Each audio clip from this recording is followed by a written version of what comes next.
Hello दोस्तों, welcome to unique series. जैसा कि दोस्तों हम इंडस्ट्रियल इंजीनियरिंग डिस्कस कर रहे हैं। मैकेनिकल इंजीनियरिंग 7th सेमेस्टर का जो हमारा सब्जेक्ट है। अब इंडस्ट्रियल इंजीनियरिंग में जो यूनिट 1 है, 2 है, 3, 4 ऑलरेडी दोस्तों हम कंप्लीट कर चुके हैं। यहाँ पे हम बात करने वाले हैं यूनिट 5।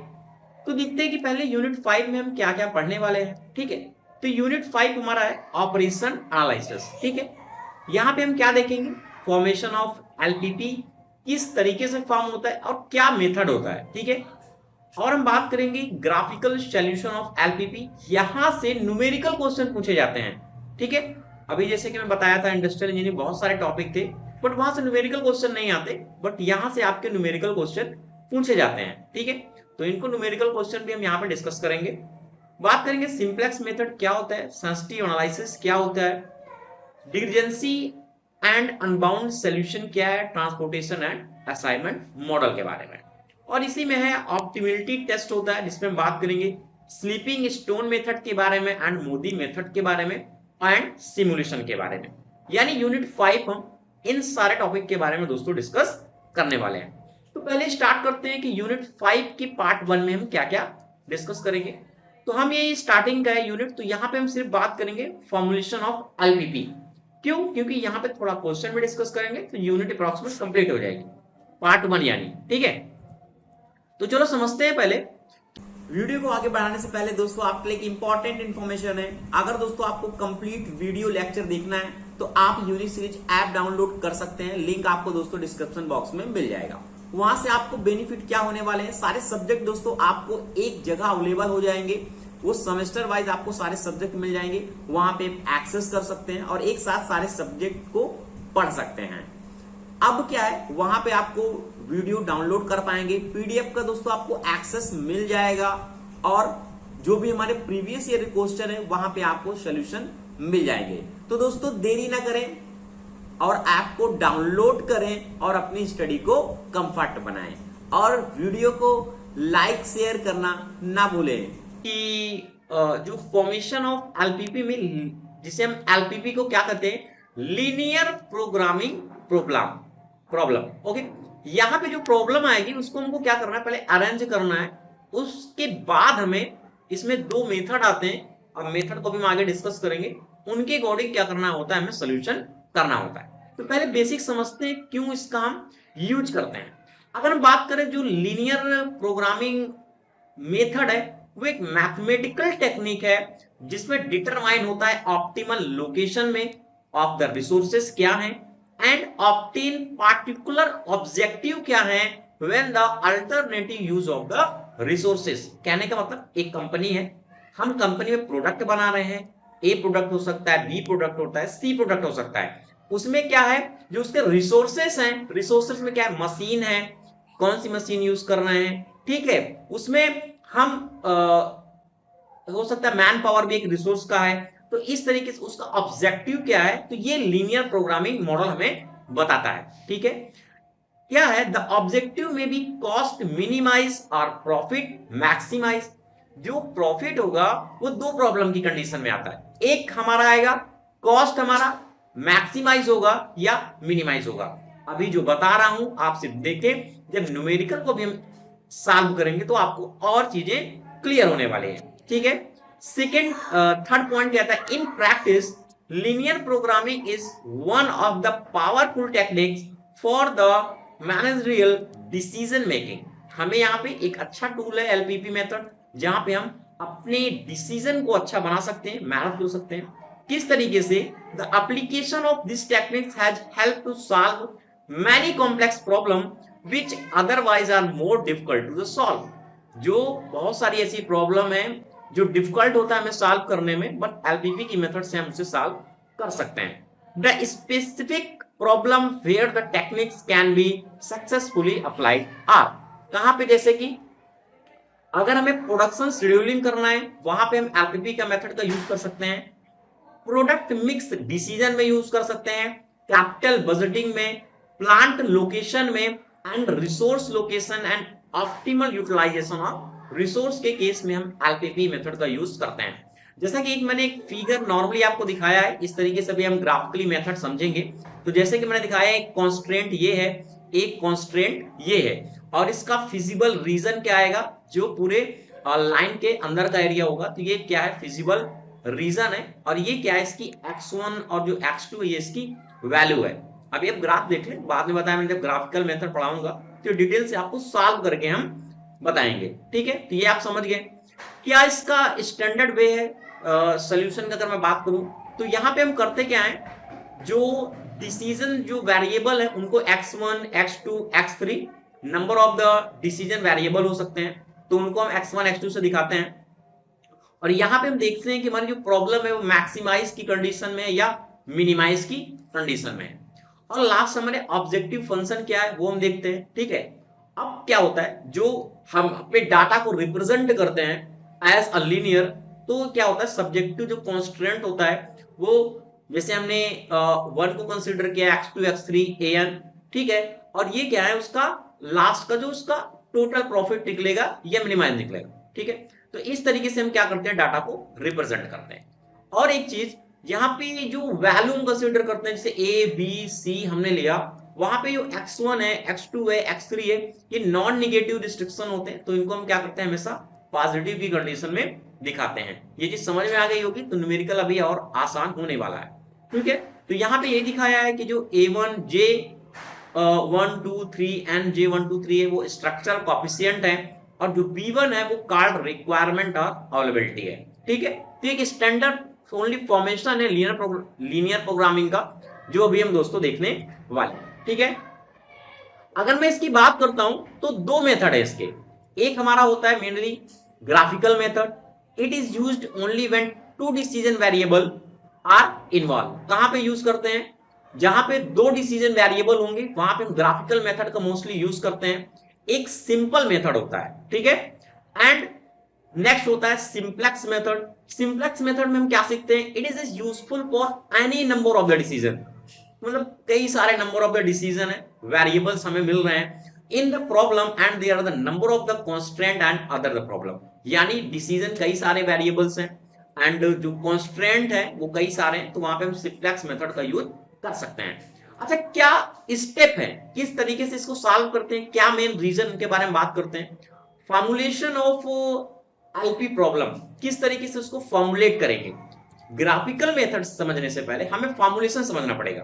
क्यों, क्योंकि मेन क्या है, फॉर्मुलेशन है। तो यानी पहले हम फॉर्मुलेशन मेथड को समझेंगे, उसके बाद प्रॉब्लम को डिस्कस करेंगे, ठीक है। अब फॉर्मुलेशन मेथड में होता क्या है, पहला हम सीखते हैं, पहला ये स्टेप है एक तरीके से, जो मैंने यहाँ पॉइंट लिखे हैं ये स्टेप है। स्टेप 1 में क्या होता है, फ्रॉम द गिवन प्रॉब्लम, जो प्रॉब्लम हमें गिवन रहेगी, अभी क्वेश्चन में देखेंगे, आइडेंटिफाई करेंगे कि डिसीजन क्या है उसके। जैसे कि मैंने पहले बताया डिसीजन वेरिएबल जो हम फाइंड करते हैं, तो यहाँ पर डिसीजन वेरिएबल को हम देखेंगे। सेकेंड फाइंड करेंगे, देखो लिखा है ना, आइडेंटिफाई द डिसीजन वेरिएबल, ठीक है, which value give the solution on the problem, और उसकी वैल्यू क्या है प्रॉब्लम के अकॉर्डिंग, वो हम देखेंगे। नेक्स्ट बात करेंगे कि right the objective in the quantitative term. Objective क्या है क्वांटिटेटिव टर्म में, and express in A functional linear variable, और उसको एक लीनियर इक्वेशन के फॉर्म में हम क्या करेंगे, रिप्रेजेंट करेंगे। फिर लास्ट होता है स्टडी द कॉन्स्टेंट, उसमें कौन कौन से कॉन्स्टेंट हैं, एंड एक्सप्रेस लीनियर इक्वेशन, और फाइनली हम एक लीनियर एलपीपी जो है एक्सप्रेशन में, मॉडलिंग में, फॉर्मुलेशन में उसको क्या करते हैं, रिप्रेजेंट करते हैं। तो चलो दोस्तों समझते हैं अब एक प्रॉब्लम से। जैसे कि मैंने एक प्रॉब्लम यहाँ पे कंसिडर किया हुआ है, ताकि आपको जो मैंने अभी तक बताया है, हो सकता है आपको समझ में आया हो या नहीं आया हो, सर क्या बता रहे हैं अभी तक, बट जब मैं अभी प्रॉब्लम आपको समझाने वाला हूं तो आपको और चीजें क्लियर यहाँ पे दोस्तों होने वाली है। तो चलो करते हैं प्रॉब्लम आगे सोल्यूशन। तो समझते हैं कि हमको किस तरीके से इसको फॉर्मुलेशन करेंगे, क्या हमारा क्वेश्चन है। पहले क्वेश्चन को समझते हैं। कह रहा है कि a firm can produce 3 type of cloth A B and C. हमें क्या है, जो क्लॉथ प्रोड्यूस कर रहा है ए बी और सी है, तो मैंने मान लिया, आप लिख सकते हैं जो क्लॉथ प्रोड्यूस कर रहे हैं ए, एक बी, इस तरीके से ना लिखो ताकि आपको और इजी हो जाए। आप अपने अकॉर्डिंग समझ सकते हैं, कैसे भी अरेंज कर सकते हैं, वो आपकी मर्जी है। मैंने मान लिया ए बी और सी है, ठीक है। 3 kind of wool are required for it, say red wool, green wool and blue. यहाँ पे कलर डिफाइन किया हुआ है, जो टाइप्स है क्लॉथ के वो कलर पे डिफाइन है। कह रहा है कि रेड है, मैंने मान लिया जो उसका कलर है वो रेड है। एक का क्या है, ग्रीन है, और एक कह रहा है कि ब्लू है। ओके, ये मैं आपको इस तरीके से टेबल फॉर्म में बता रहा हूँ ताकि आपको जो आप इक्वेशन बनाएंगे एलपीपी मेथड का वो आपको इजी रहेगा। ठीक है, तो ये समझ में आ गया। फिर कह रहा है कि 1 unit length of type A cloth needs 2 yard of red wool and 3 yard of blue wool. क्या कह रहा है, जो टाइप ए है वो 2 रेड के लिए इंडिकेट कर रहा है, क्योंकि ये ए वाला टाइप है। रेड यानी 2 वैल्यू यहाँ पे आएगी। ग्रीन की यहाँ पे बात नहीं कर रहा, किसकी बात कर रहा है, ब्लू की बात कर रहा है। कितना, 3, ये हो गया 3। इतना समझ में आया। फिर 1 unit length of type B cloth need 3 yard of red wool and 2 yard of green wool. ठीक है, अब जब हम बी की बात करते हैं तो यहाँ पे कह रहा है 3 रेड है और 2 ग्रीन है, और कह रहा है कि एंड 2 यार्ड ऑफ ब्लू वूल, और जो ब्लू है वो 2 है। इतना समझ में आ गया। नेक्स्ट, फिर कह रहा है कि 1 unit length of type C. अगर हम टाइप सी की बात कर रहे हैं तो cloth need 5 yard of green. अब यहाँ पे देखो रेड की बात नहीं कर रहा, पहले कह रहा है कि ग्रीन है आपके पास, एंड 4 यार्ड ऑफ ब्लू, और ये क्या है, 4 है। इतना समझ में आया। अब क्या कह रहा है कि the form has stock of only 8 yard of red, जो इसका टोटल अवेलेबिलिटी है। यहाँ पे क्या है, अवेलेबिलिटी की बात करते हैं। टोटल अवेलेबिलिटी है वो कितनी है, कह रहा है कि 8 यार्ड ऑफ रेड है। टोटल अवेलेबिलिटी जो यहाँ पे टोटल जो अवेलेबिलिटी है वो कह रहा है कि 8 है रेड के लिए, और 10 क्या है, ग्रीन के लिए है, और 15 क्या है, ब्लू के लिए। इतना समझ में आया। अब जब इतना समझ में आ गया तो आगे आपको और इजी होने वाला है। क्या कर रहा है, the profit from sale of 1 unit length of type A is 10। जो इसका टोटल प्रॉफिट है, अगर मैं आप प्रॉफिट को लिख सकूं तो लिख सकता हूं प्रॉफिट कितना है, 10 है, एंड टाइप बी के लिए कितना है, 8 है, और टाइप सी के लिए 5 है। समझ में आ गया। फिर कह रहा है कि फिर determine how the firm should use available material so as to maximise the profit. कैसा है, कंडीशन क्या है, मैक्सिमाइज द प्रॉफिट है। अब इसको फॉर्मुलेट करना है आपको एलपी प्रॉब्लम में। अगर ये सीरीज आपको समझ में आ गई तो अब आपको बिल्कुल इजी होने वाला है। किस तरीके से, अब आप ये पॉइंट याद रखना। आगे आते हैं स्लाइड पे।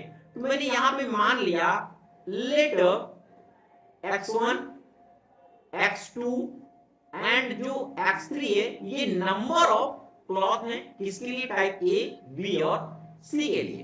तो मैं यहां मान ले रहा हूं x1 x2 and x3 number of cloth of A, B and सी।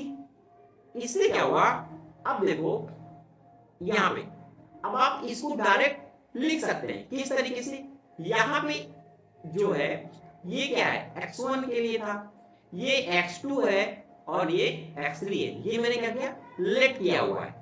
समझ में आया। अब देखो, अब आपको इक्वेशन बनानी है तो चार्ट देखो क्या कर रहा है। यहां पे अगर हम एलपीपी एक्सप्रेस करें, मैं यहां पे लिख देता हूं express as a linear solution. Okay, यही आपसे पूछ रहा है लीनियर सॉल्यूशन।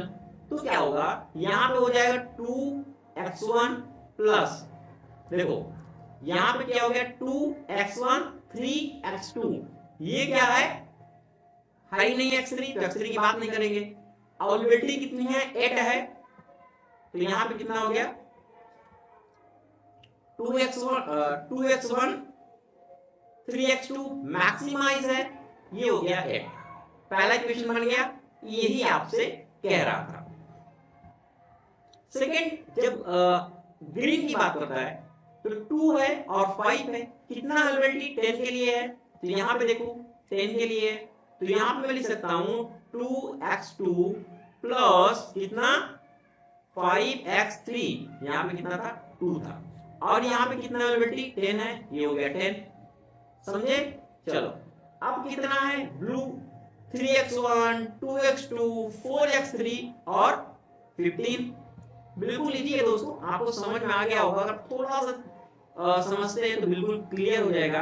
अब ये हो गया 3x1 कितना था 2x2 and 2x2 and 4x3 कितना है वैल्यू 15 है। तो ये हो गया एक्सप्रेस हो गया लीनियर प्रोग्रामिंग। एक चीज और कह रहा था मैक्सिमाइज द प्रॉफिट, तो 10x1 8x2 एंड 5x3, यानी जो मैक्सिमाइज है यहां पे आप लिख सकते हो मैक्सिमाइज, इसको हम डिनोट करते हैं जेड से यहां पे इस वाली सीरीज के लिए। तो हम क्या लिखेंगे 10x1 प्लस कितना था वैल्यू 8x2 5x3, ये हो गया। अब मैंने आपको एक चीज बताया था जस्ट, जो x1 x2 ये वाली जो वैल्यू है, ये वाली जो वैल्यू है, कलर चेंज करता हूं आपको, रेड करता हूं, यहाँ पे जो ये वाली वैल्यू है, ये मैंने इंडिकेट किया कि नॉन नेगेटिव रिस्ट्रिक्शन होंगे, तो x1 x2 x3 ग्रेटर और इक्वल टू 0। तो यहां पे मैं लिख सकता हूं, क्या लिख सकता हूं कि जो x1 है x2 है एंड जो x3 है वो क्या होगा ग्रेटर देन 0 होगा। बस इतना काम करना था, हो गया ये पहला प्रॉब्लम सॉल्यूशन, यानी एलपीपी जो फॉर्मूलेशन है वो हमने रिप्रेजेंट कर दिया। तो ये थी पहली प्रॉब्लम। चलो बात करते हैं सेकंड प्रॉब्लम। एक मैंने और प्रॉब्लम कंसीडर किया है, ये आपको दिख रहा होगा। तो बात करते हैं सेकंड प्रॉब्लम को। सेकंड प्रॉब्लम क्या कह रहा है, यहां पे देखो क्या कह रहा है कि XYZ फैक्ट्री मैन्युफैक्चर 2 आर्टिकल। एक कंपनी है 2 आर्टिकल प्रोड्यूस कर रही है। यहां पे मैंने लिखा दिया A है, एक A प्रोडक्ट बना रहा है, एक आर्टिकल B है, ठीक है। To manufacture article A a certain machine has to be work, यानी ये क्या है रिसोर्सेज हैं। फॉर्मेशन वही है, अगर आप वो आगे वाला नहीं पढ़ते हैं लिखने के लिए तो आपको क्वेश्चन फिर भी समझ में आने वाला है। अब देखो मशीन टाइम बता रहा है 1.5 वर्क कर रही है, ये 1.5 ए के लिए हो गया। इन एडिशन जो क्रॉफ्ट्समैन वर्क कर रहे हैं वो 2 है, 2 आवर वर्क कर रहे हैं, ठीक है। टू मैन्युफैक्चर आर्टिकल बी, अगर बी की बात करते हैं दिस इज बी, तो the machine has to be work for 2.5 hour, ये 2.5 आवर वर्क कर रहा है, और जो क्रॉफ्ट्समैन वर्क कर रहा है वो 1.5 वर्क कर रहा है, ये 1.5 वर्क कर रहा है। इतना समझ में आ गया। फिर कह रहा है कि in week the factory can avail of 80 hour, जो टोटल है उसका वो कितना है 18 आवर है, यानी ये हो गया total 18 hour. Machine time at 17 hour craftsman, ये हो गया 70। फिर कह रहा है कि the profit on each article A is 50, जो प्रॉफिट है वो 50 की बात कर रहा है और 40 की बात कर रहा है बी के लिए। तो लास्ट पूछ रहा है कि if the all article produced can be sold away to find how many each kind should be produced to earn the maximum profit। Condition क्या थी, मैक्सिमम प्रॉफिट पर वीक की बात कर रहा है और फॉर्मुलेट करना है इसको एलपी मॉडल में।